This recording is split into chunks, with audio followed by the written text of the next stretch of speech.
everybody, welcome back to my channel. Welcome over to the Silver Skillet where I'm going to make some bread today. So this video is not going to be so much about how to make a loaf of lavender bread in your bread machine, because that's fairly simple, but it's more about the tips and things that I've learned about bread making in my bread machine for when you live in a cold environment. Now I live in a 10 by 20 foot cabin. No, I don't have walls yet, but it's all coming. So kind of some of my stuff is kind of temporary, but I knew I wanted a bread station right here in this very spot. And for me to devote space to something, I really got to want it. So this is, I wanted a Hoosier table. This is the table that I ended up with. This one I already had. I couldn't fit a Hoosier table in. If you don't know what Hoosier table is, it's like the old vintage bread making table, actually, where they had the glass cabinets and the drawers on, the poles underneath where they actually could grind their flour or grind their wheat and all that stuff. I thought that they looked really cool, but there's just too massively big for my space. So I just settled for this station. So now what this does is it serves two purposes.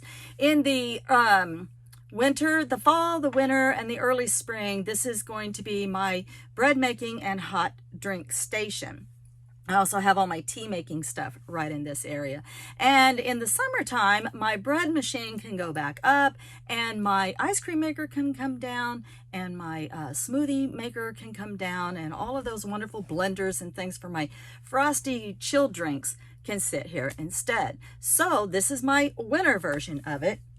And all of my ingredients for bread making actually go underneath this table right down in here. But you can imagine it's right in front of my door. And even though my cabin's well insulated, it's not all that hot in here. So like at any given time, it's not really what you'd call hot in here in the wintertime. It's comfortable. I'm running around in a thermal. I'm perfectly comfortable. Sometimes I throw on a sweater. You know how it is in the winter.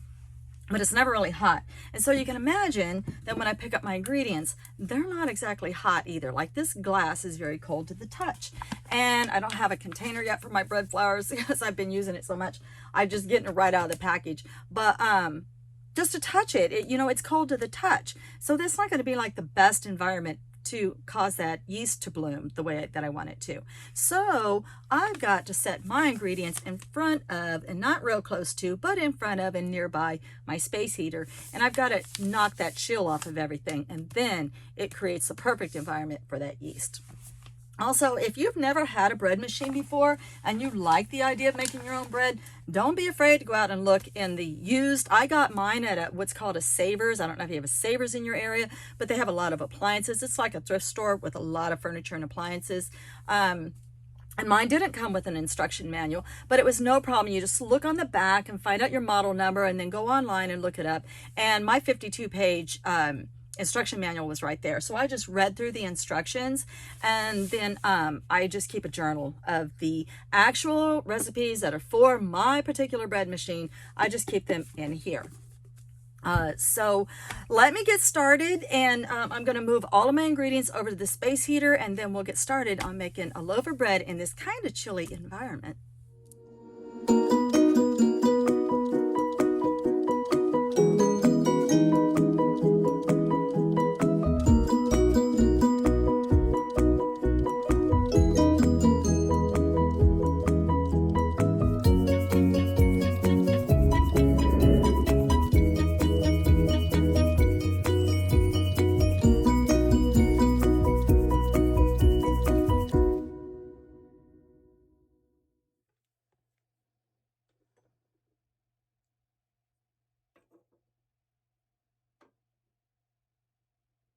Okay, maker monkeys, pay attention. This is the only complicated part.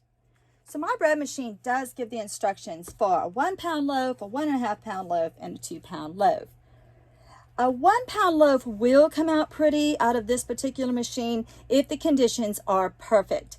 The problem is if the conditions aren't exactly right for rising, then that 1 pound recipe has sort of a hard time rising enough to completely fill out those corners. So my instruction manual does recommend the 1.5 pound loaf. And since I'm experimenting today with the Italian herb bread recipe, I'm going to go ahead and go with the 1.5 pound loaf. I'm going to swap out dried Italian seasoning for lavender, and I'm going to use French course number 5.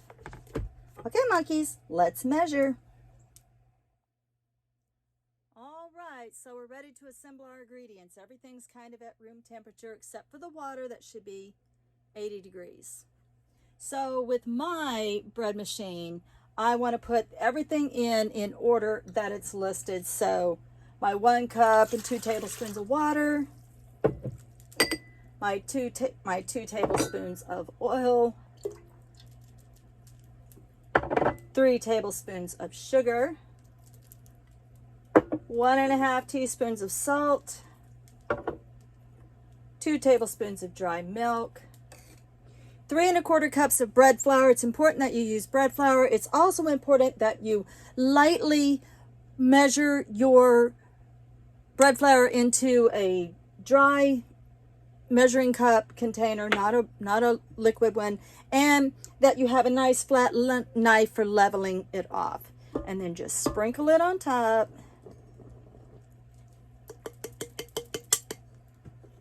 Now with mine, I think it beeps and I'm supposed to add the lavender or whatever, but I'm just going to add the lavender now. And then with the yeast, you want to, in my bread machine, I want to make sure that the yeast isn't touching any of the wet ingredients until it's ready to. So I just sprinkle my yeast right on top of that. I push my flour into all the corners. And then I tap lightly 3 times just for luck. All right, let's pop her in there. And I hope you all love the sound of beeps because bread machines beep a lot. So I want to choose French course number 5. Course number 5. I like my crust medium. My loaf dimension is 1.5. And start. That's it. The machine does all the rest. Yummy, yummy snack time. So I'm going to have some hot bread with just a drizzle of honey. And I'm going to have a piece of fruit and some green tea. And I tell you what, with this video, if you don't make your own bread, or if you never have, I just want to encourage you to try it. It's very satisfying to make your own bread.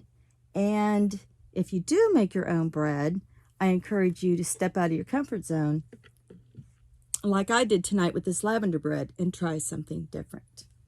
All right, let's give it a taste. Lavender bread. That is so good. All right, guys. Bon appetit. Blessed be.